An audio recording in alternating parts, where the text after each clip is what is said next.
नमस्कार। अच्छा, कभी सोचा है कि कुछ लोग ऐसे क्यों होते हैं जिन्हें छोटी मोटी बातों में मजा नहीं आता? वो हर चीज की जड़ तक, उसकी गहराई तक जाना चाहते हैं। आज हम ऐसे ही एक बहुत ही दुर्लभ पर्सनालिटी की परतों को खोलेंगे और उन संकेतों को समझने की कोशिश करेंगे जो उन्हें बाकियों से बिल्कुल अलग बनाते हैं। जरा सोचिए, क्या हो अगर जिंदगी की ये जो भागदौड़ है, ये सिर्फ पैसा, शोहरत या किसी बड़े पद के लिए ना हो?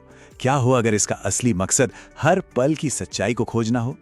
बस यही एक सवाल है जो आज हमारी बातचीत को एक बिल्कुल नई दिशा देने वाला है। तो चलिए शुरू करते हैं। इस सोच की पहली परत हटाते हैं और समझते हैं कि आखिर ये दुर्लभ मन या रेयर माइंड है क्या चीज, ये काम कैसे करता है। तो देखिए, दुर्लभ मन का मतलब सिर्फ एक तेज दिमाग होना नहीं है। नहीं, ये दुनिया को एक पहेली की तरह देखने जैसा है। मतलब हर टुकड़े के पीछे एक और गहरा राज छिपा हुआ है। ऐसे लोगों के लिए ना तालियों की गड़गड़ाहट से ज्यादा जरूरी होती है अपनी अंदर की आवाज, अपनी आत्मा की आवाज। वो उसे ज्यादा अहमियत देते हैं। तो फिर सवाल ये उठता है कि ऐसे इंसान को पहचाना कैसे जाए? क्या है वो निशानियां? चलिए अब उन खास संकेतों की खोज करते हैं जो इस कमाल की असाधारण सोच की पहचान कराते हैं। ठीक है, तो अब हम थोड़ा दिमाग के अंदर झांकते हैं और उन पहले कुछ संकेतों को समझने की कोशिश करते हैं जिनसे पता चलता है कि ये दिमाग सोचता कैसे है और दुनिया को किस नजर से देखता है।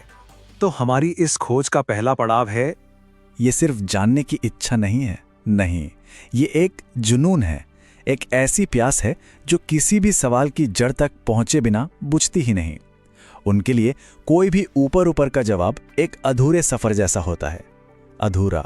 चलिए अब आगे बढ़ते हैं और दूसरे संकेत को समझते हैं।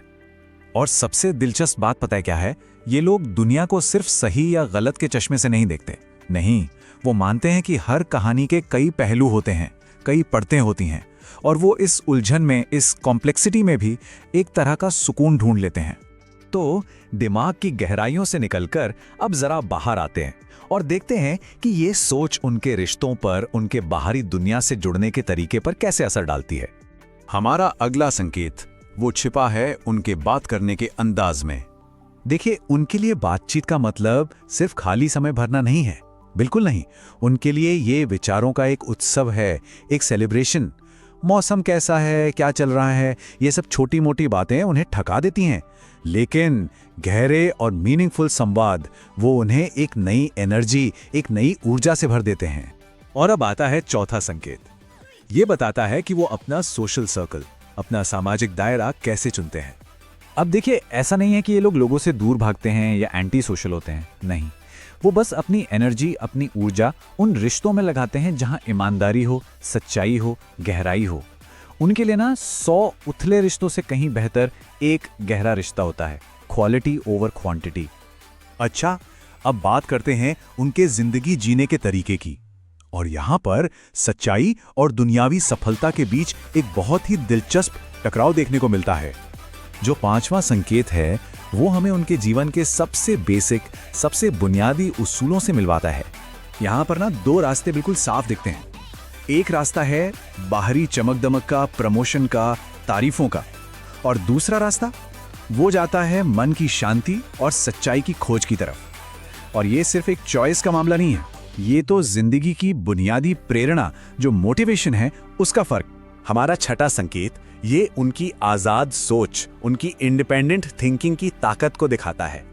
मतलब वो सिर्फ इसलिए किसी बात को नहीं मान लेते क्योंकि सब लोग मान रहे हैं। नहीं, वो हर बात को अपनी कसौटी पर परखते हैं। और शायद यही वजह है कि वो भीड़ के बनाए रास्तों पर चलने के बजाय अपनी पगडंडी वो खुद बनाते हैं। तो अब तक हमने कई सारे सुराग देखे। अब वक्त है इन सभी धागों को एक साथ पिरोने का और उस पूरी तस्वीर को देखने का जो इन संकेतों से मिलकर बनती है।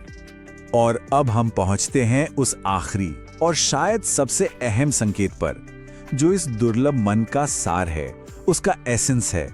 यही उनकी पूरी सोच का निचोड़ है। उनका लक्ष्य खेल को जीतना नहीं है, बल्कि खेल के नियमों को, उसके सिस्टम को पूरी तरह समझना है। यूं कहे कि उनके लिए सफर मंजिल से कहीं ज्यादा खूबसूरत होता है।